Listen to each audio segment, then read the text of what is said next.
Hello again, guys. I'm back reading you chapter 23 of Sky Song. Chapter 22, which was called Flint, ended yesterday with Flint realising that the tribe had walked into a trap. So I'm about to do chapter 23, which is called Esker, and this is a bit of a shorter one. Before we reach chapter 24 tomorrow, which will be our last one for this week. But let's hope that chapter 23 throws up a bit more idea about how they've walked themselves into a trap and what they're going to do to get themselves out of it. Fingers crossed they're all right. Chapter 23, Esker. Esker felt Balapan leap from her shoulder, but as she reached out with scrabbling hands, they met with wooden bars ahead, around and behind. Esker gulped. They were locked inside a cage. She swung her skis down to grab her bow and heard Flint unsheathe his anything knife. But then a voice in the dark spoke. "Who are you?" It was a boy who sounded only a little older than Esker and Flint. Two of us a fur tribe," Flint stammered, and then... He paused and added hopefully, And fur tribe warriors, and... Need fire, Blue whimpered. Cold toes. Another voice slithered out of nowhere, a girl this time, and her tone was frostier than the boys. They don't sound like warriors to me. I vote we let our arrows fly. I'm a wanderer, Esker said. Wolftooth's daughter. He came to you before the battle at Winterfang. Her words were met with a deathly hush. Then the girl's voice came again, and each word was coated in hate. You're not welcome here. Your father is the reason ours are gone. If he hadn't come and stirred up the ideas of fighting the Ice Queen, maybe ours wouldn't have left the Nevercliffs. She paused. You're the reason we lost our tribe. The boy spoke again. Easy, Rook. Remember the moonflit? It let them pass. But there were murmurings now, dozens of voices clamouring in the dark. Get her out! She's got no right to be here! Esker's ears churned with all the too familiar sounds of a tribe turned against her, and she felt the hopes she'd harboured on her journey through the Nevercliff sift slowly away. And then Rook's voice came, cool but loaded. We should kill her. Esker's pulse skittered and the voices grew into a knot of angry hisses. How dare she show her face? Our parents are gone because of her. She's probably working for the Ice Queen now. Esker shrank inside her furs, and from Flint's feet Pebble whimpered. Was it to be like this everywhere she went? Walls of loathing that she couldn't break down? The voices rose louder still, the threats grew darker, and Balapan leapt back onto her shoulder. Esker felt the eagle's talons dig down to her bones. Then Balapan cried out, a sharp screech that echoed through the mountain. The voices fell silent. Lights, the boy in the darkness commanded. Bring up the lights.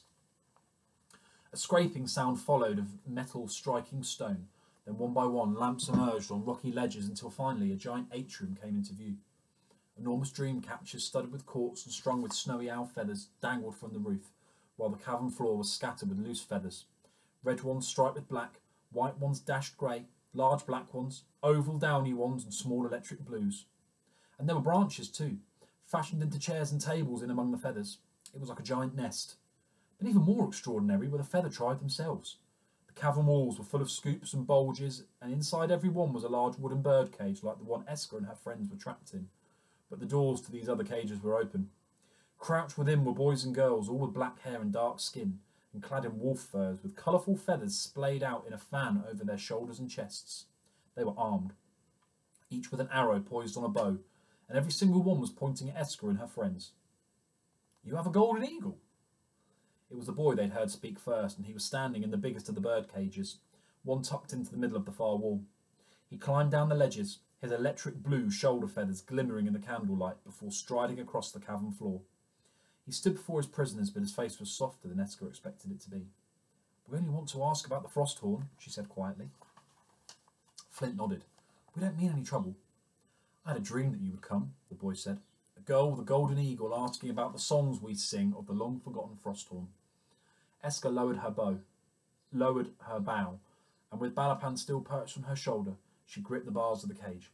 Yes, she breathed, your songs, that's why we've come. She glanced down at Blue. And to find proper shelter for our friend. She fell in the lake and the thunder ghosts nearly drowned her. There was a snort from behind the boy as a girl with narrow eyes and a fan of black feathers over her upper body slunk forward. Lies, Jay. Don't listen to her. No one could outwit the thunder ghosts now that the Ice Queen has them in her power. She paused. and there's something strange about her voice. I don't like it. Esker recognised the girl as the one who'd spoken with such malice a moment ago, and she knew she had a choice. Back down, as she had done in the labyrinth, or stand up and try being brave. "It's not lies," she said shakily. "Flint rescued Blue from the lake with one of his own inventions." The boy, Jay, frowned. "Inventions?" Flint blushed and then mumbled something into his chest, but Esker pressed on. "Yes. When he said he was a warrior earlier, he meant to say that he's an inventor." Her voice was rough and gravelly, thanks to the Ice Queen's magic, but she gathered up the words nonetheless. "One of the best that Erkenwald has ever seen." Flint said a glance to Esker. "You really are terrible at conversations, you are." But Jay didn't wrinkle his nose or scoff at Esker's words. He just nodded, and then he looked at the girl beside him. "There is something different about her voice, but I'm not sure it's something we should fear." He paused. "And we could do with an inventor in times as dark as these. What do you think, Rook?" Rook circled the cage, her dark eyes never leaving Esker's, then she shrugged. "Suit yourself, but you know what I think of your visions. Just because you dreamed of a moonflip protecting us and one turned up to show us the entrance to the lost chambers doesn't mean that we should let an inventor, a wanderer, and—" she looked down her nose at Blue, "a snivelling little nobody into our tribe, especially when they go banging on about the Frosthorn, which we all know doesn't exist." Flint raised his chin at Rook, his eyes hard, and Esker could feel the anger on Blue's behalf boiling inside him. She reached out a hand and held his arm. "Not now, Flint. We need their help." Rook's words dripped on. "They'll weaken the Feather Tribe, Jay. Mark my words." She sloped off into the shadows and Jay turned back to his prisoners. "The Moonflit trusted you earlier, and that's enough for me. Whatever Rook says.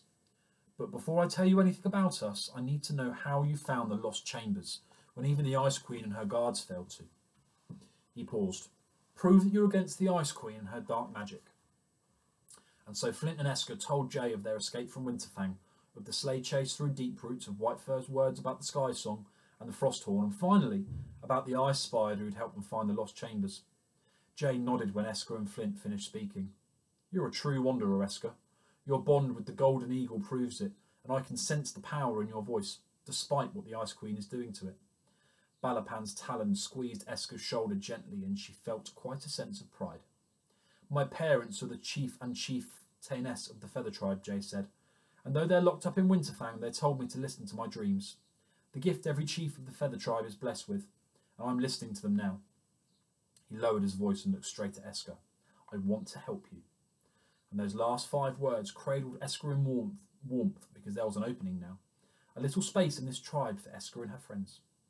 Jay took a key from his pocket and turned it into the birdcage lock. The door creaked open, and Esker, Flint, Pebble, Blue and Balapan stepped out into the atrium. But from the shadows of an alcove, Rook narrowed her eyes and turned a sharp white fang over in her hands. It was the one she had stepped on a few weeks ago while out in the open, the one that had caused her foot to turn black before she pulled it out, and the one that belonged undoubtedly to a cursed Wolverine. And only one person had the power to hex Wolverines.